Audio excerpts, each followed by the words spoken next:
As I was scrolling through the desktop version of Instagram, because I'm a different beast altogether, I noticed a huge saturation of Silksong content on my feed for whatever reason. But then I stumbled across this post that left my flabber quite gasted. Someone forgot to tell IGN reviewers that Silksong and a Binky are sold separately, but now Team Cherry is adding a combo deal just for them. So before these changes take place, I decided to play as much Silksong as my schedule could allow. We're starting off in deep docks, where the deeper you go, the more people you can find docking. My first enemy is this special fly with a helmet that his mommy told him to wear, skipping classes. So naturally I take matters into my own hands and send this discount Firefly back to the big short bus in the sky. Moving on to even deeper docks, we find this slugly freak with blister-bursting back knee, and like a kid with a lisp in braces, he doesn't know how to keep his fluids to himself, so I had to do the world a favor and wipe this mess-up Mucinex mascot off the face of Farloom. I end up stumbling into a room where people seem to have been playing the world's most serious game of the floor is lava, and I'm left confused on what to do until I put my big boy swimmers on and dip my toe in the lava pool, only to realize that the fire that rages within me burns hotter than the fire at the soles of my grippies. So I trudge through with determination to reach the capital. Reaching the end of the room, I get whatever the fuck this is. I still have no idea. Thought I'd find out when looking back at the recording, but nope, can't even find it in my inventory. What the fuck is that thing? Well, whatever. I then wander on over to the Forge Daughter simply to ask you this question. Forge Daughter or Blacksmith Son? You know, like Jaden Smith. Now that that joke is out of my cerebellum, we'll move on to progressing in the game. We find ourselves in the far fields now. As I'm exploring, I find a flea trapped in this cave. I free it, but then my spider sense goes off and I charge straight toward damage like a fat kid running toward the lunch line in an effort to raise the American obesity rate all by himself.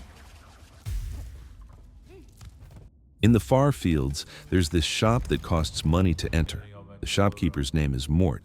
I can't help but draw similarities to a certain character from hit TV show, Family Guy.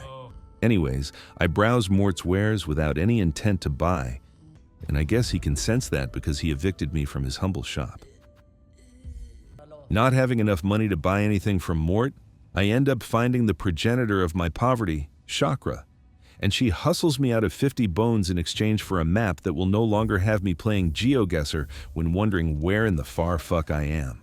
Using said map, I find another anti-bum bench and deposit 30 prostate poppers into that bad boy to activate it. I then go over to my Uber driver and we break into a little shindig at the thought of our next anti-homeless architecture meeting. I leave without giving him 5 stars as revenge for trying to kill me the first time we met. While meandering around, I find this old lady that seems pretty stressed about my presence. Let's call her Seamstress. She tells me about some bugs whose spines are so flexible they're able to gulp their own gonads. And of course, me being a curious spider, I have to meet the bugs that can slurp on their own straws. So I dash toward the directions Grandma gave me and collect 25 of those self-BJ backbones. I ran back to Granny with the spines and she hooked me up with some new threads. I asked her how much for the Supreme, and she told me it's free as long as she sees me change. And you already know I have no esteem when it comes to Supreme, so I stripped down in front of Granny in order to obtain the puffer jacket. I was giving this designer a test run and found these red spikes that looked clearable with the precise movement I'm known for. So I eagerly ended it all for the ones that come after, on some clair-obscure shit. And that helped me clear the gap into this secret area. After looking around for a bit, I found out the puzzle to this area that could only be completed using the method I used and no other method whatsoever, and was awarded with like 1/4 of a mask. At this rate, I'll have my Halloween costume after terminating myself 3 more times. I then decided to call it quits and head to the next bench to log off. That's when this robo-perv who was hiding in a bush caught a glimpse up my upturned dress and decided he wanted to cop a squeeze with his 20 phalanges.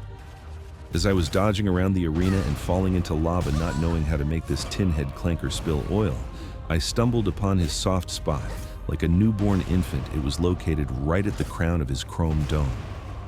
He did not appreciate my discovery and swiftly sent me back to Grandma Seamstress, but I did not have time to talk about my new crush, I had a date to catch.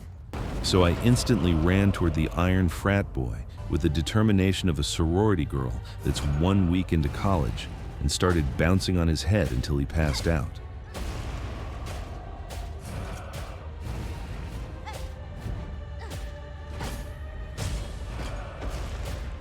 I have to assume that he enjoyed the experience because he swiftly started breaking into a modern form of the robot, and his balls kept crashing down onto the ground. This new move posed a problem for little Miss Judy Hopps, because now that the air was compromised, my ability to pogo on his head until the metal went soft was compromised. But that wasn't going to stop a gal like myself.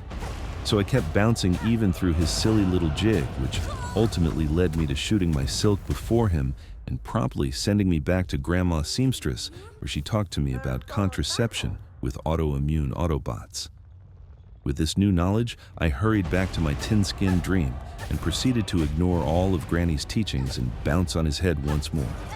4 rounds of fun later, I noticed that I couldn't keep up with the vigor of the handy, pleasure reinvented, and had to resort to drastic measures in order to claim the life support check while going unnoticed.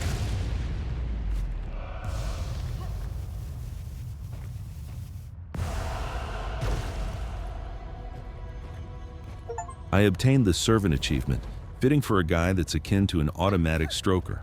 Finally, I'm able to log off and go to sleep. See you in the next one.